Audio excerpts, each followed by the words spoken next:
അല്ലെങ്കിൽ പുളിച്ചു തേട്ടല്, മലബന്ധം, വയറ് വീർത്ത് നിൽക്കുന്ന പോലെയുള്ള ഒരു തോന്നല്. പലരും പറയാറുണ്ട് ഭക്ഷണം കഴിച്ചു കഴിയുമ്പോഴേക്കും ഡ്രസ്സെല്ലാം ടൈറ്റ് ആവും, ആ രീതിയിലുള്ളൊരു വയറ് ഭയങ്കരമായിട്ടുള്ള വീർത്ത് നിൽക്കലാണ്. അങ്ങനെയുള്ള വയറ് സംബന്ധമായിട്ടുള്ള ഒരുപാട് കാര്യങ്ങൾ പലരും ഇന്ന് വന്ന് പരാതി പറയുന്നതാണ്.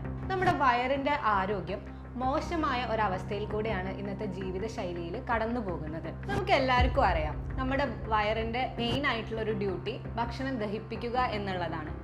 എന്നാൽ വയറ് ഭക്ഷണം ദഹിപ്പിക്കാൻ വേണ്ടി മാത്രമുള്ളതാണ്. പല ഗവേഷണങ്ങളിലും വയറിനെ വിശേഷിപ്പിക്കുന്നത് സെക്കൻഡ് ബ്രെയിൻ എന്നാണ്. അതിനുള്ള കാരണം ഏകദേശം ഒരു 90% സെറട്ടോണിൻ എന്ന ഹാപ്പി ഹോർമോൺ ഉൽപ്പാദിപ്പിക്കുന്നത് നമ്മുടെ വയറിൽ നിന്നാണ്. അതുകൊണ്ട് തന്നെ നമ്മുടെ മൂഡ്, ഉറക്കം, അതുപോലെ ഹാപ്പിനെസ്, സന്തോഷം, ഇങ്ങനെയുള്ള കാര്യങ്ങളൊക്കെ നമ്മുടെ വയറുമായിട്ട് ഡയറക്റ്റ്ലി ബന്ധപ്പെട്ട് കിടക്കുക. അതിൻ്റെ ഭാഗമായിട്ട് പല സ്കിന്നിനുണ്ടാകുന്ന പ്രശ്നങ്ങൾ, മൈഗ്രെയിൻ, തലവേദനകൾ, ഒരുപാട് ബുദ്ധിമുട്ടുകൾ ഇപ്പോൾ ആൾക്കാർ നേരിടുന്നുണ്ട്. ഇന്ന് ഞാൻ നിങ്ങളോട് സംസാരിക്കാൻ പോകുന്നത് വെറും 21 ദിവസം നിങ്ങൾ സ്ഥിരമായിട്ട് ചെയ്യുകയാണെങ്കിൽ നമ്മുടെ വയറിൻ്റെ ആരോഗ്യത്തെ മെച്ചപ്പെടുത്തുന്ന കുറച്ച് ശീലങ്ങളാണ്. ഞാൻ doctor Bhavya, senior consultant, doctor Basil homeo hospital, Pandikkad, Malappuram ജില്ല, നടക്കാവ്, കോഴിക്കോട്.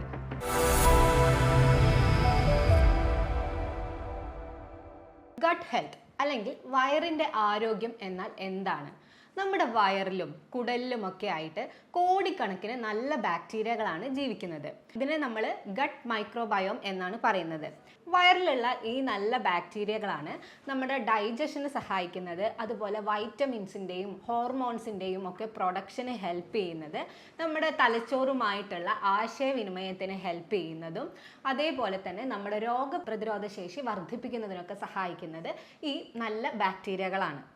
അതുകൊണ്ട് തന്നെ നമ്മുടെ വയറിന് എന്തെങ്കിലും ഒരു ഇഷ്യൂ അല്ലെങ്കിൽ വയറിന് എന്തെങ്കിലും ഒരു ബുദ്ധിമുട്ടുകൾ ഉണ്ടാവുകയാണെങ്കിൽ അത് നമ്മുടെ ശരീരത്തിൻ്റെ പല ഭാഗങ്ങളിലായിട്ട് ഉള്ള ഒരു ബുദ്ധിമുട്ടുകൾ ഉണ്ടാക്കും. അതുകൊണ്ട് തന്നെ നമ്മുടെ വയറിന് എന്തെങ്കിലും ബുദ്ധിമുട്ടുകളോ നമ്മുടെ ഗട്ട് ഹെൽത്തിനെ എങ്ങനെയെങ്കിലും മോശമായ രീതിയിൽ ബാധിച്ചാൽ അത് നമ്മുടെ ശരീരത്തിലെ പല ഭാഗങ്ങളിലും പ്രശ്നങ്ങൾ ഉണ്ടാക്കും. പക്ഷേ എന്നാൽ ഈ പലപ്പോഴും ആളുകൾ എന്ത് ചെയ്യും, ഈ ലക്ഷണങ്ങൾ മാത്രം പ്രോപ്പറായിട്ട് ഒരു ട്രീറ്റ്മെൻറ്റ് പോലും എടുക്കാതെ മെഡിക്കൽ ഷോപ്പിലൊക്കെ പോയി മെഡിസിൻ വാങ്ങി കഴിച്ചിട്ട് ഈ ലക്ഷണങ്ങളെ ചികിത്സിക്കുകയാണ് ചെയ്യുന്നത്. പക്ഷെ നമ്മൾ ഇതിൻ്റെ കാരണം എന്തെന്ന് പ്രോപ്പറായിട്ട് കണ്ടുപിടിക്കാതെ ചികിത്സിക്കാതെ ഇരുന്നാൽ ഇത് മറ്റു പല അസുഖങ്ങളിലേക്കും വഴിവെക്കാനുള്ള ഒരു സാധ്യത കൂടിയുണ്ട്. എന്തൊക്കെയാണ് നമ്മുടെ വയറിൻ്റെ ആരോഗ്യത്തിനെ മോശമാക്കി മാറ്റുന്ന കുറച്ച് കാര്യങ്ങൾ? അതിൽ ഏറ്റവും ഇമ്പോർട്ടൻ്റ് ആയിട്ടുള്ള ഒന്നാണ് നമ്മുടെ മോശമായിട്ടുള്ള ഭക്ഷണ രീതികൾ.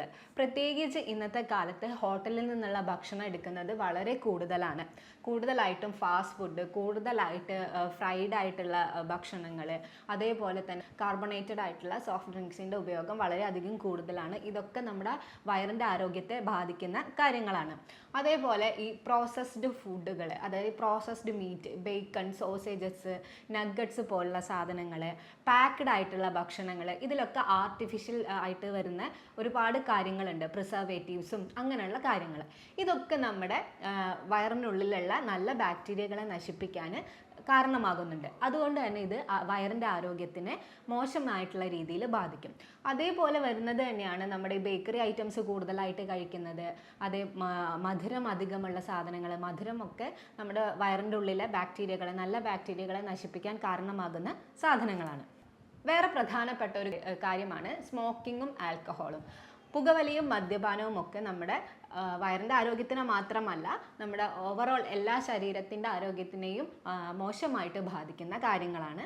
പിന്നെ സ്ട്രെസ്സ്, പ്രോപ്പറായിട്ട് ഉറക്കം ഇല്ലാത്തത്, ഇപ്പോഴുള്ള ഈ ജോലി തിരക്കിൽ ഭക്ഷണ കാര്യങ്ങളും പ്രോപ്പറായിട്ട് മാനേജ് ചെയ്ത് പോകാൻ കഴിയാറില്ല, അതുപോലെ കൃത്യമായിട്ട് ഉറങ്ങാൻ കഴിയാറില്ല. സ്ട്രെസ്സ്, വർക്കിലെ സ്ട്രെസ്സും വേറെ എന്തെങ്കിലും സ്ട്രെസ്സുകൾ ഉണ്ടെങ്കിൽ ഫൈനാൻഷ്യലി ആയിട്ടോ അല്ലെങ്കിൽ വീട്ടിൽ, അങ്ങനെയുള്ള എല്ലാ സ്ട്രെസ്സുകളും ിലുള്ള ജീവിതത്തിൽ വളരെ കോമൺ ആയിട്ട് മാറുന്ന കാര്യങ്ങളാണ്. ഇതൊക്കെ നമ്മളെ വയറിൻ്റെ ആരോഗ്യത്തിനെ ബാധിക്കുന്ന കാര്യങ്ങളാണ്. എക്സസൈസ് ഇല്ലാത്തതും ഫൈബർ റിച്ച് ഭക്ഷണങ്ങൾ കുറച്ച് കഴിക്കുന്നതൊക്കെ നമ്മുടെ ഗട്ട് ഹെൽത്തിനെ മോശമായിട്ട് ബാധിക്കുന്നുണ്ട്. നമ്മൾ നേരത്തെ പറഞ്ഞ പോലെ തന്നെ നമ്മളെ വയറിൻ്റെ ആരോഗ്യം നല്ല രീതിയിലല്ലെങ്കിൽ നമുക്കുണ്ടാവുന്ന ലക്ഷണങ്ങളാണ് ഒന്ന്, ചിലവർക്ക് നെഞ്ചരിച്ചിലുണ്ടാകും, അതുപോലെ തന്നെ പുളിച്ചു തേട്ടൽ, വയറ് വീർത്തിരിക്കുന്ന ഒരവസ്ഥ, മലബന്ധം, അസിഡിറ്റി, പിന്നെ ചില ആൾക്കാർക്ക് ഈ സ്കിന്നിനൊക്കെ ഇഷ്യൂസ് ഉണ്ടാകും, അതുപോലെ തലവേദന, ഒരു ഗ്യാസ്ട്രിക് ഹെഡേക്ക് എന്ന് പറയും, വയറിൻ്റെ ഭാഗമായിട്ടുണ്ടാകുന്ന തലവേദനകൾ, അങ്ങനെയുള്ള ബുദ്ധിമുട്ടുകൾ ഉണ്ടാകും. ചിലവർക്ക് വയറിൻ്റെ ബുദ്ധിമുട്ടുകൾ കൊണ്ട് ഉറക്കമില്ലാത്ത അവസ്ഥ ഉണ്ടാവാറുണ്ട്. അതുപോലെ തന്നെ മൂഡ് സ്വിങ്സും ആൻസൈറ്റി, അമിതമായിട്ടുള്ള ഉത്കണ്ഠ, ഇതൊക്കെ കണ്ടുവരാറുണ്ട്. ഇനി നമുക്ക് ആദ്യം പറഞ്ഞ പോലെ 21 ദിവസം കൃത്യമായിട്ട് ചെയ്താൽ നമ്മുടെ ഗട്ടിൻ്റെ ഹെൽത്തിനെ ഇമ്പ്രൂവ് ചെയ്യുന്ന കുറച്ച് ശീലങ്ങൾ പറഞ്ഞുതരാം. അതിൽ ഏറ്റവും പ്രധാനപ്പെട്ട ഒന്നാണ് ഡെയിലി ഒരു വെജിറ്റബിൾ അല്ലെങ്കിൽ ഒരു ഫ്രൂട്ട് കഴിക്കുക. ഡെയിലി ഒരു പച്ചക്കറിയും അതുപോലെ തന്നെ ഒരു പഴവർഗ്ഗവും നിർബന്ധമായിട്ടും ഭക്ഷണത്തിൽ ഇൻക്ലൂഡ് ചെയ്യുക. ഫൈബർ കണ്ടന്റ് അധികമുള്ള പേരയ്ക്ക, ആപ്പിള്, അതുപോലെ തന്നെ പഴം, പപ്പായ, ഇതൊക്കെ ഭക്ഷണത്തിൽ ഉൾപ്പെടുത്തേണ്ടത് അത്യാവശ്യമായിട്ടുള്ളൊരു കാര്യമാണ്. അതേപോലെ ഒന്നാണ് ഒരു വെജിറ്റബിൾ നിർബന്ധമായിട്ടും. പലർക്കും വെജിറ്റബിൾസ് ഒക്കെ കഴിക്കാൻ, പച്ചക്കറികൾ കഴിക്കാൻ ഭയങ്കര മടിയാണ്. എന്താണെങ്കിലും സ്ഥിരമായിട്ട് ഒരു ദിവസം എന്തെങ്കിലും ഒരു പച്ചക്കറി കഴിക്കുക. കൂടുതലായിട്ടും ഫൈബർ കണ്ടന്റ് ഉള്ള പച്ചക്കറികൾ ധാരാളമായിട്ട് കഴിക്കുക. അതുപോലെ ഈ പച്ചയ്ക്ക് കഴിക്കാൻ പറ്റുന്ന ക്യുക്കുംബർ, ക്യാരറ്റ്, ഇങ്ങനെയുള്ള സാധനങ്ങളൊക്കെ ഭക്ഷണത്തിൽ ഉൾപ്പെടുത്തുക. ഇലക്കറികൾ ധാരാളമായിട്ട് കഴിക്കുക. ഇതൊക്കെ കൂടുതലായിട്ടും ഭക്ഷണത്തിൽ ഉൾപ്പെടുത്തിയാൽ നമ്മുടെ വയറിൻ്റെ ആരോഗ്യം മെച്ചപ്പെടുത്താം. മൂന്നാമതായിട്ട് വരുന്നത് നമ്മൾ നേരത്തെ പറഞ്ഞതുപോലെ തന്നെ പ്രോസസ്ഡ് ഫുഡ്സ് ഒഴിവാക്കാൻ ശ്രദ്ധിക്കുക.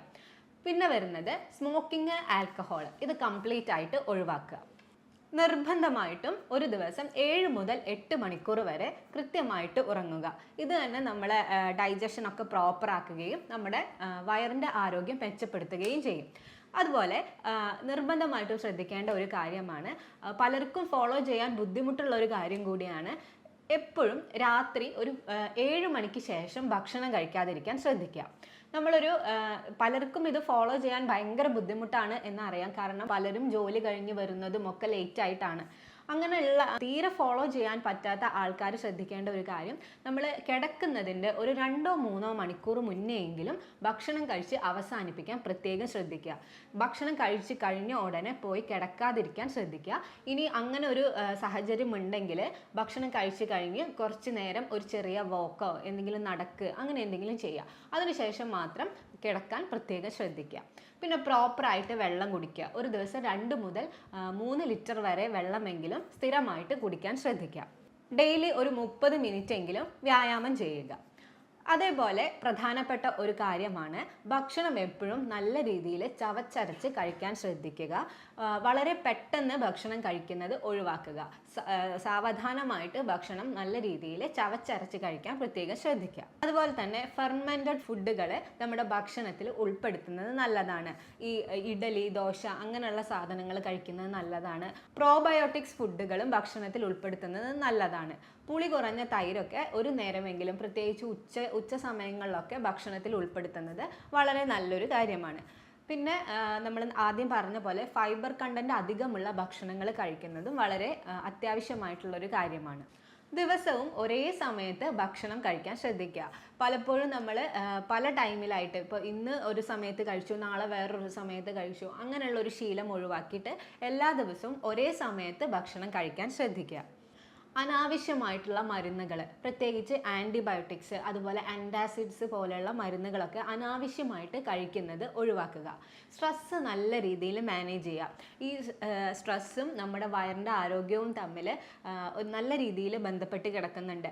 സ്ട്രെസ്സ് ഉണ്ടായാൽ വയറിൻ്റെ ആരോഗ്യം നഷ്ടപ്പെടാനും, വയറിൻ്റെ ആരോഗ്യം നഷ്ടപ്പെട്ട് കഴിഞ്ഞ് സ്ട്രെസ്സ് ഉണ്ടാവാനുമുള്ള സാധ്യതകളുണ്ട്. അതൊരു സൈക്കിൾ പോലെയാണ്. അപ്പോൾ സ്ട്രെസ്സ് നല്ല രീതിയിൽ മാനേജ് ചെയ്യാൻ പ്രത്യേകം ശ്രദ്ധിക്കുക. നമ്മുടെ വയറിൻ്റെ ആരോഗ്യം മെച്ചപ്പെട്ടാൽ തന്നെ നമുക്ക് മലബന്ധം വരാനുള്ള സാധ്യതകൾ കുറയും. അതുപോലെ തന്നെ നമ്മൾ നേരത്തെ പറഞ്ഞ പോലെ നമ്മുടെ മാനസിക ആരോഗ്യം മെച്ചപ്പെടും. നമുക്ക് സ്ട്രെസ്സ്, ആൻസൈറ്റി ഇങ്ങനെയുള്ള കാര്യങ്ങളൊക്കെ നല്ല രീതിയിൽ മെച്ചപ്പെടാനുള്ള ഒരു സാധ്യതകളുണ്ട്. ഗ്യാസ്, ബ്ലോട്ടിങ്, വയറ് വീർത്തിരിക്കുന്ന അവസ്ഥ, ഇതൊക്കെ കുറയും. അതുപോലെ നമുക്ക് നല്ല ഉറക്കം കിട്ടും. നമ്മുടെ മൂഡ് തന്നെ നല്ല രീതിയിൽ മാറും. നമ്മൾ ഭയങ്കര ആക്റ്റീവായിട്ട് മാറും. നമ്മുടെ കോൺസെൻട്രേഷൻ ഇൻക്രീസ് ചെയ്യും. കോൺസെൻട്രേഷൻ നല്ല രീതിയിൽ വർദ്ധിക്കും. നമ്മുടെ ഇമ്മ്യൂണിറ്റി, നമ്മുടെ പ്രതിരോധ ശേഷി നല്ല രീതിയിൽ വർദ്ധിക്കും. പിന്നെ നമുക്ക് നമ്മുടെ ബോഡി വെയിറ്റ് ഈസി ആയിട്ട് മാനേജ് ചെയ്യാൻ സാധിക്കും. നമ്മുടെ സ്കിന്ന് നല്ല രീതിയിൽ ഇമ്പ്രൂവ് ചെയ്യും. ഇത്രയും കാര്യങ്ങൾ നിങ്ങളൊരു 21 ദിവസം കണ്ടിന്യൂസ് ആയിട്ട് ഫോളോ ചെയ്ത് നോക്കൂ. നിങ്ങളുടെ വയറിൻ്റെ ആരോഗ്യം മാത്രമല്ല, നിങ്ങളുടെ ജീവിതം തന്നെ മാറിയ പോലെ നിങ്ങൾക്ക് ഫീൽ ചെയ്യും. ഇനി ഇത്തരം എന്തെങ്കിലും ബുദ്ധിമുട്ടുള്ളവർക്കോ എന്തെങ്കിലും സംശയങ്ങളുള്ളവർക്കോ താഴെ കാണുന്ന നമ്പറിൽ ഒന്നെങ്കിൽ ഡയറക്റ്റ് വാട്സപ്പ് ചെയ്യാം, അല്ലെങ്കിൽ കമൻറ്റ് ചെയ്യാവുന്നതാണ്. ഇനി ഇത്തരം ബുദ്ധിമുട്ടുകൾ അനുഭവിക്കുന്നവരാണെങ്കിൽ നിങ്ങൾക്ക് നേരിട്ടെത്തി പരിശോധന നടത്താവുന്നതാണ്. ഞാൻ മലപ്പുറം ജില്ലയിലെ പാണ്ടിക്കാടും അതുപോലെ കോഴിക്കോട് നടക്കാവുമാണ് പരിശോധന നടത്തുന്നത്. ഇനി നേരിട്ട് വരാൻ ബുദ്ധിമുട്ടുള്ളവർക്ക് നമ്മൾ ഓൺലൈൻ കൺസൾട്ടേഷൻ പ്രൊവൈഡ് ചെയ്യുന്നുണ്ട്. ഫോണിലൂടെ പരിശോധന നടത്തി നമ്മൾ മരുന്നുകൾ വീട്ടിലേക്ക് എത്തിച്ചു തരും. അത്യാധുനിക സാങ്കേതിക വിദ്യയായ ആർട്ടിഫിഷ്യൽ ഇൻ്റലിജൻസിൻ്റെ സഹായത്തോടെയാണ് ഞങ്ങളിവിടെ രോഗനിർണയം നടത്തുന്നത്. നിങ്ങൾക്കറിയാം, ഇന്ന് നിലവിലുള്ളതിൽ ഏറ്റവും അഡ്വാൻസ്ഡ് ആയിട്ടുള്ള സാങ്കേതിക വിദ്യയാണ് ആർട്ടിഫിഷ്യൽ ഇൻ്റലിജൻസ്. ലോകത്തുള്ള പല പുസ്തകങ്ങളിലെയും ഇൻ്റർനെറ്റിലെയും വിവരങ്ങൾ ശേഖരിച്ച് നിങ്ങളുടെ രോഗലക്ഷണങ്ങളും തമ്മിൽ താരതമ്യ പഠനം നടത്തിയ ശേഷമാണ് നമ്മളിവിടെ രോഗനിർണയം നടത്തുന്നത്. ജർമ്മനിയിൽ നിന്ന് ഇറക്കുമതി ചെയ്ത പൊട്ടൻസി മെഡിസിൻസ് ഉപയോഗിച്ചിട്ടാണ് നമ്മളിവിടെ ചികിത്സിക്കുന്നത്. എന്തെങ്കിലും ബുദ്ധിമുട്ടുള്ളവർക്ക് നേരിട്ടെത്തി പരിശോധന നടത്താവുന്നതാണ്. സ്നേഹത്തോടെ ഞാൻ doctor Bhavya, senior consultant, doctor Basil homeo hospital, Pandikkad, Malappuram ജില്ല, നടക്കാവ്, കോഴിക്കോട്. Thank you.